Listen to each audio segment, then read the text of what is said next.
Alhamdulillah, wassalatu wassalam ala rasulillah, wa ala alihi wa sahbihi wa man wala, wa ba'd. Chers frères et sœurs, nous allons voir aujourd'hui un hadith qudsi rapporté par Abu Daoud et authentifié par Al-Albani, rahimahumallahu ta'ala. Ce hadith est rapporté par le noble compagnon Abd al-Rahman ibn Auf, radiyallahu anhu, qui nous dit que le messager d'Allah sallallahu alayhi wa sallam a dit Qala Allah, Allah a dit Ana ar-Rahman wa hiya ar-Rahim. Je suis ar-Rahman, le tout miséricordieux, et le lien, les liens qu'il y a entre les gens, s'appelle ar-Rahim. Non pas comme le nom d'Allah ar-Rahim, il n'y a pas la prolongation, ar-Rahim. Ensuite il dit Shaqaqtu laha isman min ismi. Je lui ai donné un nom tiré du mien. Comme vous le voyez, Ar-Rahim, ça provient de Ar-Rahman. Les deux mots ont la même racine. Ensuite, il dit, subhanahu wa ta'ala, dans ce hadith qudsi, Man wasalaha wasaltu. Celui qui le maintient, celui qui maintient le lien, je maintiens le lien avec lui. Wa man qata'aha battattu. Et celui qui le rompt, je romps le lien avec lui. Vous voyez, mes frères et sœurs, à travers ce hadith, la valeur immense des liens, et plus particulièrement des liens de parenté, dans notre noble religion. Allah subhanahu wa ta'ala a accordé une place immense au maintien des liens entre les gens. Et on voit dans ce hadith qu'il a tiré le nom du lien, Ar-Rahim, de son nom, Ar-Rahman. Et les gens de science ont expliqué que cela signifie que le maintien des liens est un des effets de la miséricorde. C'est-à-dire que le maintien des liens est une forme de miséricorde. Et c'est une miséricorde qu'Allah subhanahu wa ta'ala a placée entre les gens, qu'il maintienne les liens entre eux. Quant à celui qui les rompt, qui rompt les liens, alors celui-ci, il a brisé le lien de la miséricorde d'Allah subhanahu wa ta'ala sur lui. Le lien entre lui et la miséricorde est brisé, walayadu billah. Si tu maintiens ce lien, c'est-à-dire que tu es bienfaisant envers les gens avec qui tu as un lien, que tu fais preuve de douceur, que tu restes en contact avec eux, que tu es bienfaisant, que tu fais preuve de générosité envers eux, alors Allah subhanahu wa ta'ala maintient le lien avec toi. Mais si tu romps ce lien, si tu les boycottes, si tu n'es pas bienfaisant envers eux, si tu coupes les liens avec eux, tu ne les entretiens pas, alors Allah subhanahu wa ta'ala rompt le lien avec toi. C'est-à-dire qu'il te coupe de sa miséricorde et de sa bienfaisance. L'imam Ibn Baz, rahimahullah ta'ala, a dit « Ceci est une preuve de l'obligation du maintien des liens. Et que si le lien est maintenu, alors ceci fait partie des causes pour qu'Allah subhanahu wa ta'ala lie le serviteur à tout bien. Qu'Allah subhanahu wa ta'ala lui accorde la réussite. Tandis que celui qui les rompt, alors il aura brisé le lien avec Allah subhanahu wa ta'ala. Il est donc obligatoire pour nous de prendre garde à la rupture des liens. Et ce qui est particulièrement visé, ici, c'est la rupture des liens de parenté. Car les liens sont de deux sortes. Il y a des liens généraux qui nous lient et qui sont les liens de la religion. On a vu dans des hadiths précédents la fraternité qui nous lie. Que par cette fraternité, nous sommes liés les uns aux autres. Que nous avons des droits et des devoirs les uns envers les autres. Qu'il est obligatoire que les croyants s'aiment entre eux. Que les croyants fassent preuve de loyauté entre eux, que les croyants s'acquittent de leurs devoirs les uns envers les autres. Mais il y a un lien qui est plus particulier, auquel s'ajoutent d'autres devoirs et qui est le lien de parenté. Tous ceux avec qui tu es lié par un lien de parenté, un lien de sang, de par tes parents. Ils sont les premiers en droit que tu maintiennes les liens avec eux, et plus particulièrement la mère. Comme l'a dit le prophète sallallahu alayhi wa sallam lorsqu'il a été interrogé quelle est la personne la plus en droit de ma bonne compagnie ou de ma bonté. Il a dit ta mère, puis qui, puis ta mère, puis qui, puis ta mère, puis qui, puis ton père. Il a donc mentionné la mère 3 fois avant de mentionner le père. Et quoi qu'il en soit, les droits des parents sont immenses. Et il incombe à chacun d'entre nous de veiller à respecter ce lien et de maintenir les liens avec ses parents, également avec ses frères et sœurs de sang, également avec ses grands-parents, également avec ses oncles et ses tantes paternelles et maternelles, et ainsi de suite. Chacun en fonction de son rang et de sa proximité. Tu commences par les plus proches.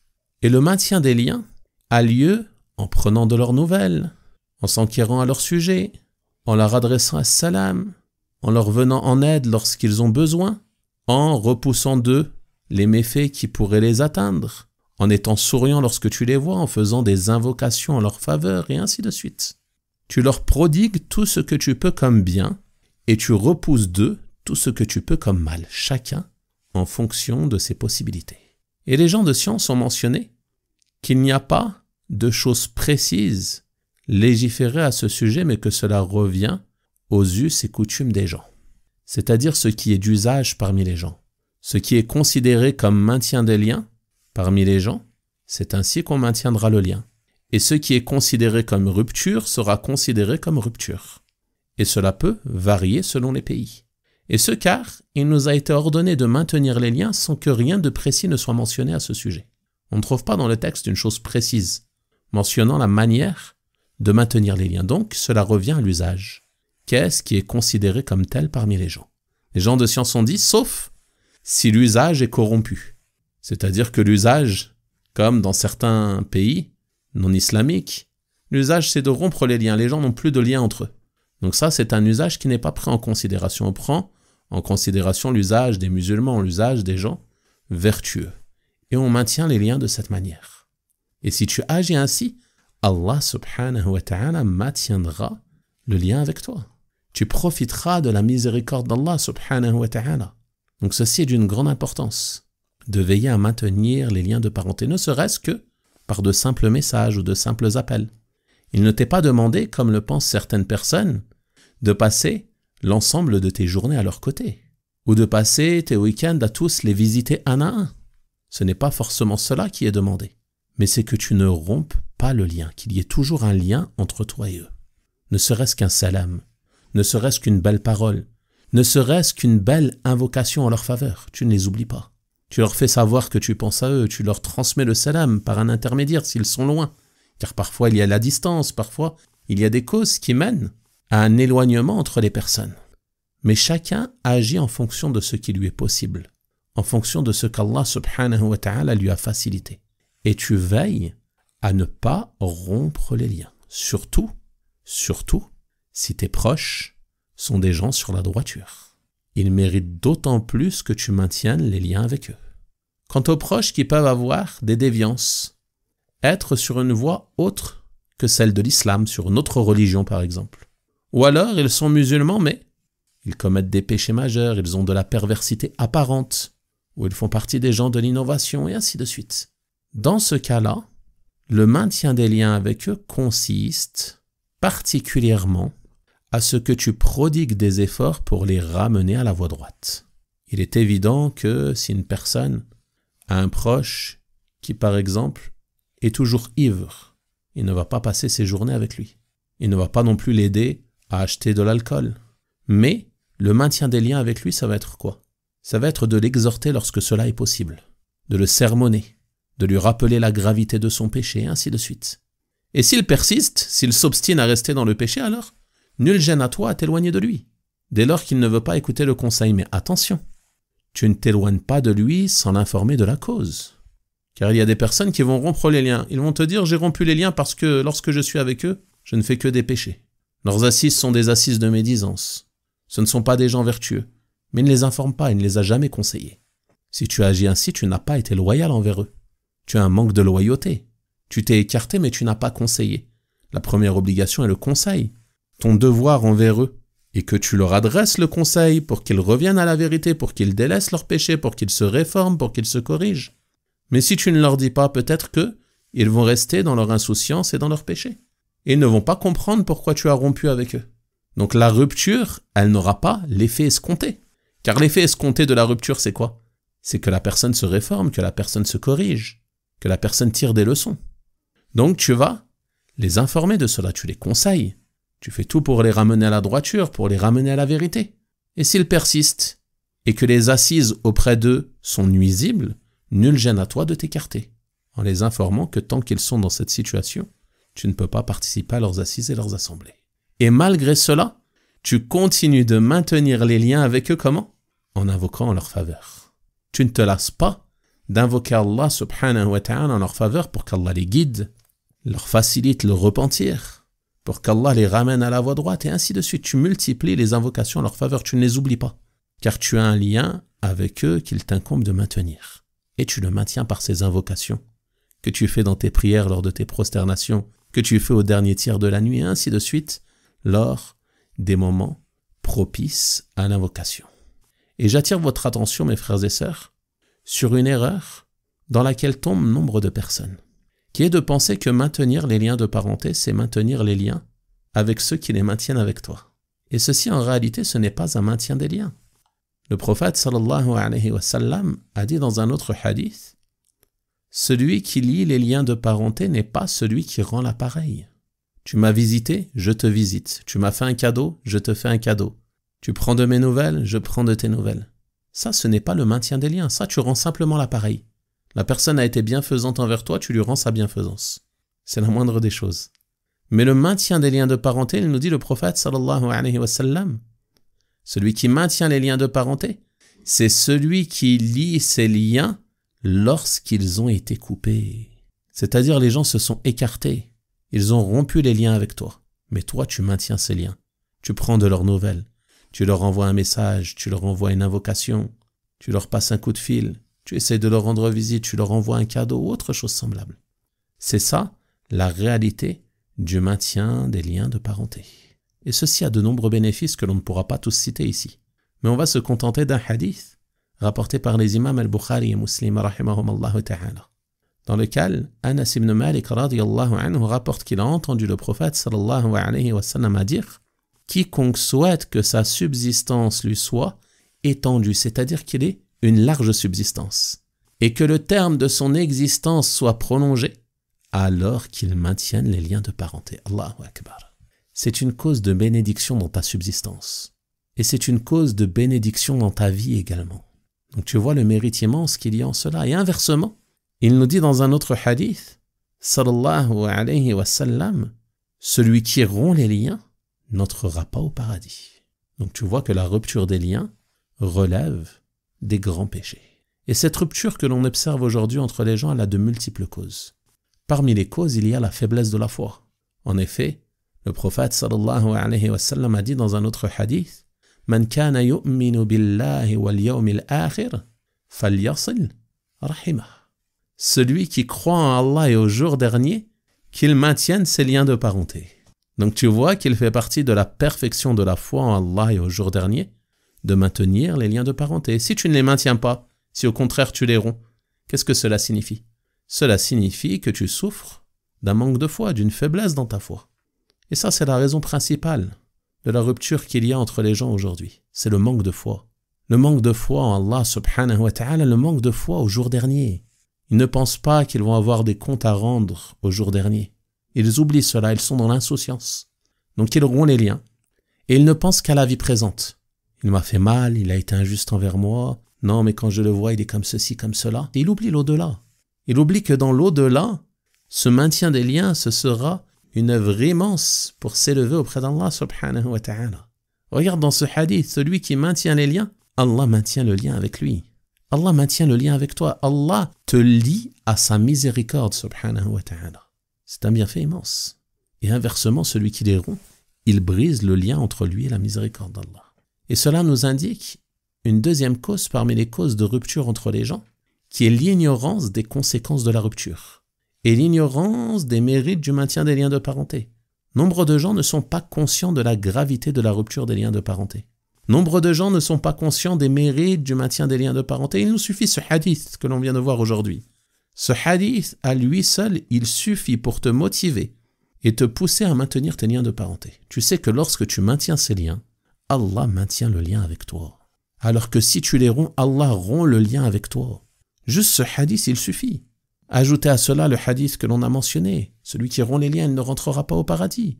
Le fait que ça fait partie de la perfection de la foi également de maintenir les liens, que c'est une cause pour obtenir la bénédiction dans ta subsistance, dans ta vie.